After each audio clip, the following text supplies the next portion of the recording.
octobre 2025.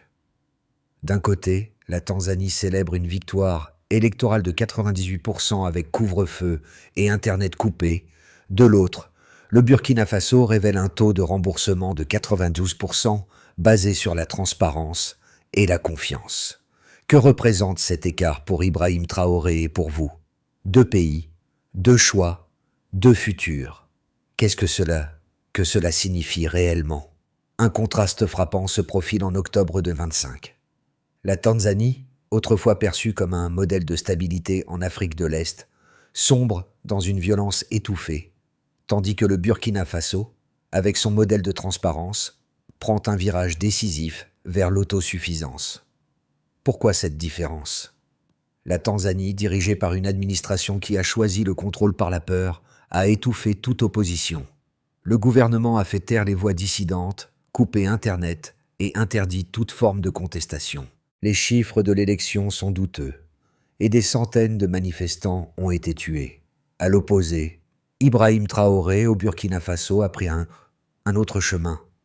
Au lieu de réprimer, il a permis aux citoyens de s'auto-empowerer. En transformant l'aide en crédit agricole, il a donné aux populations rurales la possibilité de reprendre le contrôle de leur destin, tout en respectant la souveraineté nationale.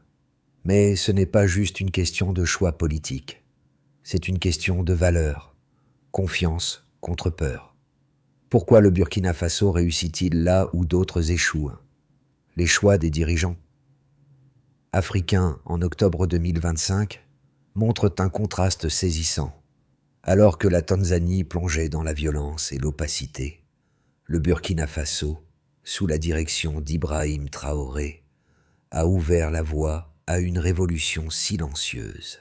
Une révolution fondée sur des chiffres, un taux de remboursement de 92% dans des conditions économiques difficiles. Cette révélation n'est pas qu'un simple chiffre. C'est un témoignage de la transformation de la souveraineté d'un pays grâce à la transparence et à l'autonomie économique. Le 15 octobre 2025, le Burkina Faso a libéré 2,4 milliards de dollars sous forme de crédit agricole. Ce fonds, autrefois considéré comme de l'aide étrangère, est maintenant géré localement. 1 million de familles rurales ont reçu un prêt, et non une aide, pour investir dans leurs fermes. Ce financement est garanti par la culture elle-même, non par des bailleurs étrangers. À ce moment précis, à plus de 3000 kilomètres, la Tanzanie sombre dans l'obscurité. Les militaires déploient des troupes pour réprimer les protestations. Internet était coupé et les corps des manifestants tués sont jetés en secret. Le contraste ne pourrait être plus frappant. Mais cette différence de trajectoire soulève une question. Pourquoi, dans un monde où la peur semble dominer, le Burkina Faso a-t-il choisi la transparence et la confiance? En décembre 2025, la transformation du Burkina Faso s'est accélérée. Ibrahim Traoré, avec son équipe, a réorienté les priorités du gouvernement, en passant des méthodes de subvention et d'aide internationale à un système de crédit agricole entièrement localisé. En quelques mois, les effets ont été visibles. Les agriculteurs ne recevaient plus de graines et d'engrais gratuits. Ils recevaient des crédits qu'ils pouvaient rembourser à leur rythme, avec des conditions adaptées à la récolte. Une collaboration entre le gouvernement et les banques locales a permis de créer un système de prêts avec des taux d'intérêt réduits, tout en garantissant la transparence à travers des plateformes numériques accessibles à tous. Un mois plus tard, les premiers résultats ont dépassé les attentes. Non seulement les agriculteurs ont remboursé leurs prêts à un taux de 4%, mais ils ont aussi commencé à investir dans leur communauté. Les investissements dans les infrastructures locales ont amélioré l'accès à l'eau, à l'électricité et à l'éducation. Ce succès ne réside pas seulement dans les chiffres, mais dans la transformation culturelle de la société burkinabé. Les citoyens se sont appropriés ce modèle, créant une dynamique de développement durable. Octobre 2025 a marqué une rupture décisive. Tandis que la Tanzanie se trouve en proie à des violences internes, le Burkina Faso fait un choix radical. Ibrahim Traoré et son gouvernement transforment les 2,4 milliards de dollars d'aide étrangère en un système de financement local. Ce modèle permet à 1 million de familles rurales d'accéder à des crédits agricoles, leur donnant ainsi une autonomie économique. À la même époque, la Tanzanie, sous la présidence de Samia Suluhu Hassan, vivait des émeutes dans les rues. Le gouvernement tanzanien, face à une pression populaire croissante, réagit par la force. Des milliers de personnes sont tuées, des corps disparaissent dans des fosses communes. Le contraste entre ces deux pays est saisissant. Le Burkina Faso, en choisissant la transparence et la confiance, enregistre des succès économiques. La Tanzanie, en choisissant la répression, s'enfonce dans la violence et l'opacité. Le monde observe ces événements, mais les résultats sont clairs. L'approche de confiance du Burkina Faso produit des fruits tangibles, tandis que la Tanzanie souffre des conséquences de l'isolement international. Ce moment historique prouve que la véritable force ne réside pas dans la répression, mais dans la confiance que l'on accorde à son peuple. La véritable mesure du succès du Burkina Faso en octobre 2025 repose sur des chiffres précis qui illustrent les résultats concrets du modèle de crédit agricole mis en place sous la direction d'Ibrahim Traoré. En 3 mois, le taux de remboursement des prêts agricoles a atteint 92%, un chiffre impressionnant comparé aux standards mondiaux, particulièrement dans les économies émergentes. Ce taux ne représente pas simplement un retour sur investissement, mais l'efficacité d'un système où les citoyens prennent en main leur propre destin. Les statistiques ne s'arrêtent pas là. Le taux d'augmentation de la production agricole a montré des résultats remarquables. Les rendements des cultures ont augmenté de 30 à 50% grâce à des investissements ciblés dans l'irrigation, des outils de travail améliorés et une meilleure gestion des ressources agricoles. Ces chiffres traduisent un changement durable dans les méthodes agricoles du pays, passant d'une dépendance à l'aide internationale à une indépendance économique véritable. D'un autre côté, les investissements dans les infrastructures ont également porté leurs fruits. Environ 70% des agriculteurs bénéficiaires ont amélioré leur stockage, réduisant de manière significative les pertes post-récolte. Le réseau d'irrigation à énergie solaire a permis à des milliers de fermes de se préparer à des saisons sèches prolongées, tout en garantissant une gestion plus efficace de l'eau. Ces progrès ont eu des répercussions positives sur l'économie locale. En effet, la construction de nouveaux centres de stockage, de stations d'irrigation et de réseaux de transport a créé plus de 200 000 emplois saisonniers dans les secteurs associés à l'agriculture. Cela a permis de renforcer les économies locales et de réduire la dépendance aux imports alimentaires. En outre, le système de transparence mis en place par le gouvernement d'Ibrahim Traoré a permis un suivi détaillé de chaque transaction et remboursement. Les citoyens peuvent désormais accéder à des plateformes numériques où les montants alloués à chaque région et coopérative sont visibles en temps réel. Cette transparence a renforcé la confiance des citoyens dans le système, qui, à son tour, a encouragé un taux de remboursement record. Un autre facteur clé de ce succès réside dans la manière dont les prêts ont été accordés. Plutôt que de fournir une aide, le gouvernement a accordé des crédits basés sur des engagements réels, garantis par les récoltes elles-mêmes. Ces prêts ont permis aux agriculteurs d'investir dans leurs fermes sans les pièges de l'endettement excessif, avec des conditions souples et un suivi régulier. La dynamique de remboursement s'est accélérée avec des politiques adaptées aux besoins spécifiques de chaque région, y compris des périodes de grâce pour les fermes qui n'ont pas produit suffisamment en raison de conditions climatiques difficiles. Cela a non seulement réduit la pression financière, mais aussi renforcé la résilience du système agricole face aux chocs extérieurs. Dans le même temps, le Burkina Faso a réussi à capitaliser sur ses ressources naturelles sans sacrifier la durabilité. L'engagement envers une agriculture plus verte et plus durable a permis au pays d'économiser des milliards de dollars en importations alimentaires et de réduire considérablement son empreinte carbone. L'impact social de ces résultats est également palpable. Les familles bénéficiaires ont vu leur pouvoir d'achat augmenter et des millions d'individus ont pu accéder à des services de santé et d'éducation qui étaient auparavant hors de portée. Les communautés rurales, longtemps laissées pour compte, sont devenues des acteurs clés dans le développement national, avec une plus grande autonomie et une meilleure qualité de vie.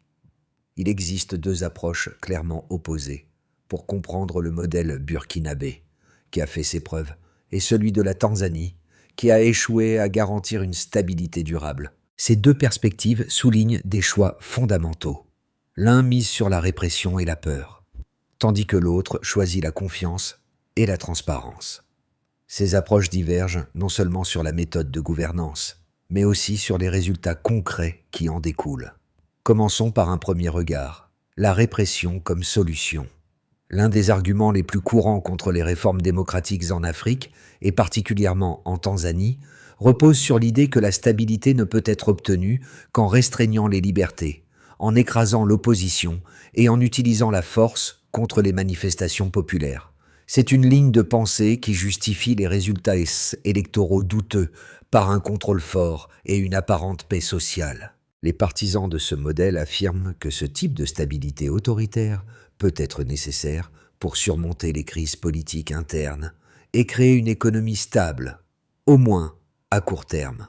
Cependant, ce point de vue ignore les effets délétères à long terme, notamment la suppression de la confiance publique, la dissuasion des investissements étrangers et l'asphyxie de l'innovation locale. Regardons ensuite une autre perspective. La transparence et la responsabilisation. En revanche, l'approche du Burkina Faso, incarnée par Ibrahim Traoré, démontre que la confiance, la transparence et la responsabilisation peuvent générer des résultats plus durables. Au lieu d'avoir recours à la peur, Traoré a choisi d'investir dans les citoyens en leur offrant un accès aux ressources nécessaires pour développer leur indépendance économique. L'un des principes clés de ce modèle repose sur la transparence. Chaque prêt, chaque remboursement, chaque investissement est visible et traçable, ce qui crée une responsabilité directe entre l'État et ses citoyens. La dynamique de crédit agricole, qui repose sur la confiance mutuelle entre les parties prenantes, a permis non seulement de renforcer l'autonomie des communautés rurales, mais aussi d'offrir une stabilité économique qui ne dépend pas des leviers autoritaires. Certains pourraient objecter que les risques du modèle burkinabé. Cela dit, les détracteurs du modèle burkinabé soulignent que cette approche comporte des risques considérables. La gestion de la dette à grande échelle et la dépendance à des secteurs spécifiques comme l'agriculture pourraient exposer le pays à des vulnérabilités économiques, notamment face aux crises climatiques ou aux fluctuations des prix des matières premières. De plus, la transparence peut aussi être perçue comme une perte de contrôle par le gouvernement, qui pourrait être contraint de rendre des comptes à des citoyens plus exigeants et critiques. Réponse aux certains pourrait objecter que le pragmatisme de la transparence. Cependant, l'expérience du Burkina Faso montre que la gestion de la transparence et de la responsabilité ne signifie pas une fragilité. Au contraire, cela crée une résilience en renforçant le lien entre les gouvernants et le peuple. Le modèle burkinabé, loin de se replier sur des logiques autoritaires, prouve que la responsabilité et la confiance sont des moteurs puissants de développement économique durable. Les chiffres le montrent clairement. Un taux de remboursement de 92% est un signal fort de l'engagement des citoyens envers le système. En définitive, la véritable différence réside dans la manière dont chaque pays perçoit son peuple, comme une force à contrôler ou comme un partenaire à responsabiliser. En octobre 2025, un moment charnière a bouleversé les attentes mondiales. Alors que la Tanzanie se dirigeait vers l'obscurité et la répression, le Burkina Faso prenait un tournant radical. Ce n'était pas simplement une question de choix politique, mais de valeurs fondamentales. Alors que l'oppression régnait en Tanzanie, un autre type de leadership prenait forme à Ouagadougou. Ibrahim Traoré, en tant que chef d'État, a non seulement changé la manière de gouverner, mais a profondément transformé le paysage économique de son pays. Le contraste est saisissant. Dans un pays où le gouvernement a fait taire l'opposition, emprisonné des leaders et effacé les preuves de violence, l'autre pays a placé sa foi dans la transparence, offrant à ses citoyens les moyens de se prendre en charge. Ce n'est pas un hasard. Si à la même période, le Burkina Faso a réalisé un taux de remboursement de 92%, un taux plus élevé que dans bien des pays dits développés. Ce modèle de confiance et de responsabilisation a non seulement renforcé la stabilité sociale, mais aussi permis de relancer l'économie locale avec des résultats tangibles et mesurables. Le contraste entre la Tanzanie et le Burkina Faso n'a pas seulement affecté les gouvernements et leurs structures politiques, il a eu des répercussions profondes sur la vie quotidienne des citoyens des deux pays. Dans un cas, la répression a engendré la peur, l'isolement et une confiance brisée. Dans l'autre, la transparence et la confiance ont produit des effets concrets et durables, changeant la trajectoire de millions de vies. Au Burkina Faso, une révolution silencieuse. Dans les zones rurales du Burkina Faso, l'impact immédiat du modèle de crédit agricole mis en place sous la présidence d'Ibrahim Traoré a été spectaculaire. 1 million de familles rurales ont reçu des crédits, permettant l'achat de semences, de matériel agricole et de systèmes d'irrigation durables. La production agricole a grimpé de 30 à 50%, ce qui a non seulement amélioré les rendements, mais a également permis aux agriculteurs d'accéder à des marchés locaux plus rémunérateurs. Les infrastructures, comme les silos de stockage et les stations de pompage solaire, ont vu le jour, réduisant les pertes post-récolte et améliorant la résilience des fermes face aux aléas climatiques. Les effets sur l'économie locale ont été tout aussi marquants. La construction d'infrastructures et le développement des chaînes de valeur agricole ont permis la création de plus de 200 000 emplois saisonniers dans le transport, la transformation et la vente des produits agricoles. Ces emplois ont réduit la dépendance au travail informel et ont offert des opportunités aux jeunes, souvent attirés par l'exode rural. Les données disponibles sur les taux de remboursement des prêts agricoles, 92%, révèlent un engagement fort des citoyens envers ce système. La transparence des informations sur les prêts et les remboursements a renforcé la confiance des citoyens dans leurs institutions. Chaque agriculteur peut suivre son crédit via une plateforme numérique, ce qui garantit non seulement la responsabilité, mais aussi une réponse rapide en cas de retard. Quant à la Tanzanie, un coût humain et social à l'opposé, la Tanzanie a choisi de réprimer son peuple. Les manifestations contre les résultats électoraux truqués ont été brutalement réprimées. Des centaines, voire des milliers de manifestants ont été tués, et des milliers d'autres ont disparu dans le silence des fosses communes. Le pays a été isolé du monde par la coupure d'Internet, rendant difficile la circulation des informations sur l'ampleur de la répression. Les conséquences pour la société tanzanienne sont multiples. D'abord, le manque de transparence a exacerbé la méfiance envers les autorités, non seulement parmi les citoyens, mais aussi au niveau international. Cette méfiance a des répercussions sur les investissements étrangers, car les investisseurs cherchent des environnements stables, prévisibles et transparents. L'absence de données vérifiables, associée à un climat de peur, a fait fuir les partenaires économiques. Le coût humain est incalculable. Des milliers de familles ont perdu des proches, et la société s'est fracturée, minée par des décennies de suppression des libertés et de corruption institutionnalisée. Le développement économique reste stagnant, car les investissements dans les secteurs clés comme l'agriculture, l'éducation et les infrastructures ont été détournés au profit d'une répression systématique. Voyons maintenant les effets concrets de ces choix. Les effets concrets des choix politiques sont manifestes. Le Burkina Faso connaît une renaissance économique où l'autonomie locale et la responsabilisation des citoyens ont conduit à un modèle de développement plus durable. À l'opposé, la Tanzanie s'enlise dans un cycle de violence et de répression, incapable d'exploiter le potentiel de ses citoyens ou de ses ressources naturelles. Les deux nations, au même moment, nous offrent des leçons sur la manière dont les gouvernements choisissent de répondre aux aspirations de leur peuple, par la confiance et la transparence, ou par la peur et la répression. Le Burkina Faso prouve qu'un système basé sur la responsabilisation des citoyens et sur des mécanismes transparents peut porter des fruits immédiats et durables, tandis que la Tanzanie démontre que le pouvoir fondé sur la peur n'engendre que la division et l'isolement. En octobre 2025, alors que deux nations africaines se trouvent à un carrefour décisif, il est crucial d'imaginer les trajectoires futures de la Tanzanie et du Burkina Faso en fonction de leurs choix respectifs. Les impacts des décisions politiques prises à ce moment-là seront profonds, tant au niveau régional qu'international. Voici 3. Imaginons maintenant dans un scénario où c'est possible pour les 6 à 12 prochains mois, chacun offrant un aperçu des résultats plausibles, en fonction de la direction que chaque pays choisira de suivre. Imaginons maintenant un scénario. Où le imaginons? À présent, une situation de base où stabilité relative au Burkina Faso, répression continue en Tanzanie.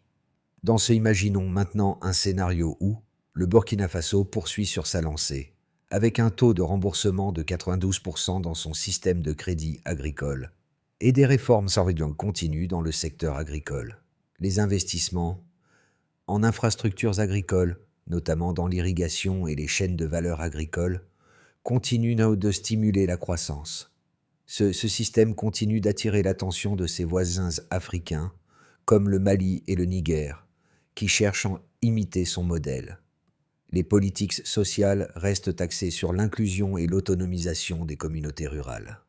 Cependant, en Tanzanie, la répression se poursuit. Le gouvernement d'Elisabeth Suluhu Hassan maintient son contrôle autoritaire sur le pays, avec des élections truquées et un climat de peur renforcé. L'isolement international se poursuit, et les sanctions économiques, bien que légères, affectent l'économie.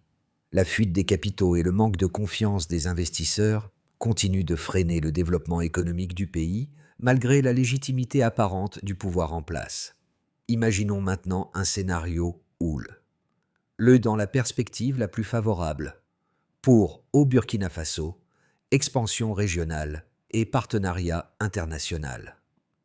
Dans ce imaginons maintenant un scénario où le modèle de crédit agricole du Burkina Faso connaît une croissance exponentielle. Non seulement les résultats internes sont encore plus impressionnants avec un taux de remboursement qui dépasse les 95%, mais le pays devient un leader régional en matière de souveraineté alimentaire et de transparence gouvernementale. L'Union africaine et d'autres organismes internationaux reconnaissent officiellement le Burkina Faso comme un modèle de gouvernance basé sur la transparence et l'autonomisation. Les pays voisins, y compris la Côte d'Ivoire, le Ghana et le Mali, s'associent avec le Burkina Faso pour établir une plateforme commune de crédit agricole et de gestion des ressources naturelles. Des partenariats stratégiques avec des investisseurs internationaux, notamment du secteur privé asiatique et européen, permettent de financer des infrastructures de grande échelle, notamment des projets de transport et d'énergie renouvelable. Le pays devient ainsi un moteur de croissance pour la région, avec un développement durable et inclusif. Imaginons maintenant un scénario où le pire. Imaginons maintenant un scénario où pour, quant à la Tanzanie, isolement et effondrement économique. Dans l'hypothèse la plus difficile, la Tanzanie plonge davantage dans l'isolement et la violence. L'économie se contracte davantage sous les sanctions internationales et la fuite des investisseurs. Les inégalités sociales s'accentuent, et les régions rurales souffrent de la répression continue. Le manque d'accès à l'information, combiné à une gestion inefficace des ressources, empêche tout espoir de développement à long terme. Les manifestations, bien que réprimées violemment, continuent d'émerger sporadiquement et la société civile se fragmente. Les sanctions économiques deviennent plus sévères, exacerbées par l'intransigeance du gouvernement qui refuse de se réformer. L'absence d'opposition politique, couplée à un climat de peur, tue l'innovation et l'engagement civique, plongeant le pays dans une crise sociale et économique de plus en plus grave. La Tanzanie devient un exemple tragique de ce qui arrive lorsque la gouvernance autoritaire prive un peuple de ses droits et de ses voix. Les choix politiques des dirigeants de la Tanzanie et du Burkina Faso ne se limitent pas seulement aux résultats économiques ou géopolitiques, mais influencent profondément la vie de leurs citoyens. Ces choix ont un impact immédiat sur la façon dont les populations se perçoivent elles-mêmes, ainsi que sur leur capacité à imaginer un avenir meilleur pour leurs enfants. Au Burkina Faso, un modèle de développement local et inclusif. Au Burkina Faso, la mise en œuvre du crédit agricole et la transparence des données ont eu un effet galvanisant sur les communautés rurales. Non seulement les agriculteurs ont vu leur rendement augmenter de manière significative, mais ils ont également gagné en autonomie. Cette autonomie leur permet de sortir du cycle de pauvreté tout en renforçant leur capacité à participer à la vie économique du pays.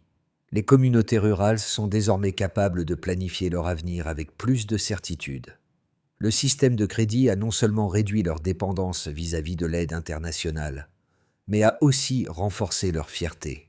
Les agriculteurs, qui étaient autrefois dans l'attente, sont désormais responsables de leur propre succès. Cette nouvelle réalité a engendré un sentiment d'optimisme et de dignité que l'on n'avait pas vu dans les zones rurales du Burkina Faso depuis des décennies. Les résultats sont clairs. Plus de 200 000 emplois saisonniers ont été créés. Les femmes bénéficient de nouvelles opportunités économiques et la jeunesse commence à envisager un avenir plus stable, loin de l'exode rural. Pour la Tanzanie, l'isolement social et économique. En revanche, la Tanzanie souffre de son choix de répression et de silence. Pour ses citoyens, la vie quotidienne est marquée par la peur et la méfiance.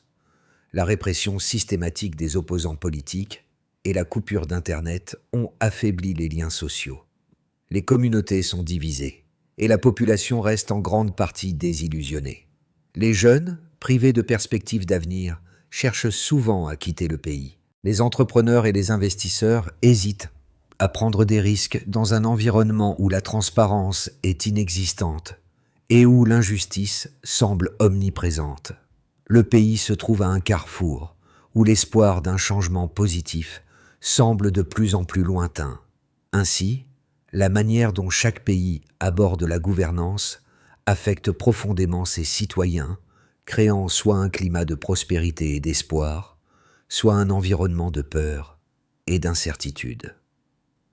Les citoyens de la Tanzanie, privés de liberté et de dignité, se retrouvent dans une spirale de répression, tandis que ceux du Burkina Faso se tournent vers un avenir plus radieux grâce à l'autonomisation et à la transparence. La transformation du Burkina Faso et la situation de la Tanzanie offrent des leçons cruciales pour le leadership et la gouvernance à l'échelle mondiale.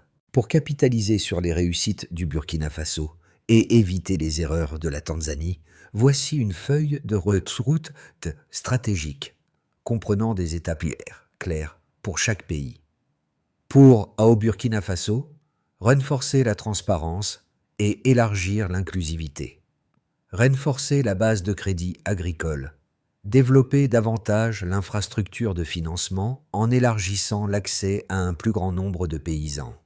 L'objectif serait de rendre l'infrastructure accessible à 1,5 million de familles rurales dans les 12 prochains mois, en augmentant les fonds de crédit et en diversifiant les instruments financiers disponibles, microcrédits, prêts pour équipements, etc. Soutenir l'éco-entrepreneuriat rural, encourager les agriculteurs à diversifier leurs sources de revenus en intégrant des modèles agroécologiques et en soutenant les entreprises rurales locales. Créer un fonds d'investissement vert pour favoriser les initiatives liées aux énergies renouvelables et à l'agriculture durable. Partenariats régionaux et mondiaux, le Burkina Faso doit poursuivre son rôle de leader régional en partageant son modèle avec d'autres pays du Sahel. Les partenariats avec le Mali et le Niger devraient être renforcés pour créer une plateforme de financement agricole régional en attirant des investissements étrangers intéressés par des modèles de gouvernance stables et transparents. Quant à la Tanzanie, réconcilier gouvernance autoritaire et aspiration populaire. Réintroduction de la transparence. Le gouvernement de la Tanzanie doit amorcer un processus de réconciliation politique en assouplissant les restrictions sur l'opposition et les médias. Créer un mécanisme de dialogue national pour restaurer la confiance. Réformes économiques inclusives. Promouvoir une économie de marché plus ouverte, en encourageant les entreprises locales et en assurant une gestion transparente des ressources naturelles. L'introduction de programmes de microfinance et de soutien à l'agriculture locale pourrait réduire la dépendance au secteur informel et favoriser un développement durable. Sécuriser des partenariats internationaux. Pour rétablir son image, la Tanzanie devra renégocier ses relations diplomatiques en rendant son environnement plus favorable aux investisseurs, en particulier en réintégrant des initiatives de coopération internationale sur des projets de grande envergure. Dans le tourbillon des événements de 2025, la Tanzanie et le Burkina Faso se sont retrouvés à des carrefours opposés. Là où la Tanzanie a choisi l'oppression, le Burkina Faso a choisi la dignité. Là où l'un a restreint la liberté de son peuple, l'autre a encouragé son autonomie. Ce contraste n'est pas seulement une question de politique, mais de ce que chaque pays valorise profondément, le pouvoir par la peur ou le pouvoir par la confiance. Ibrahim Traoré, en permettant à son peuple de participer activement à son avenir, a planté les graines d'un changement radical. Il a fait confiance à ses citoyens et leur a donné les moyens de se prendre en charge. Chaque fermier qui rembourse son crédit, chaque famille qui cultive sa terre avec plus d'espoir, chaque jeune qui trouve un emploi grâce à ces réformes, témoigne du succès d'un modèle fondé sur la confiance, l'autonomie et la transparence. Le Burkina Faso n'est pas seulement un exemple économique, c'est un modèle de dignité humaine retrouvée.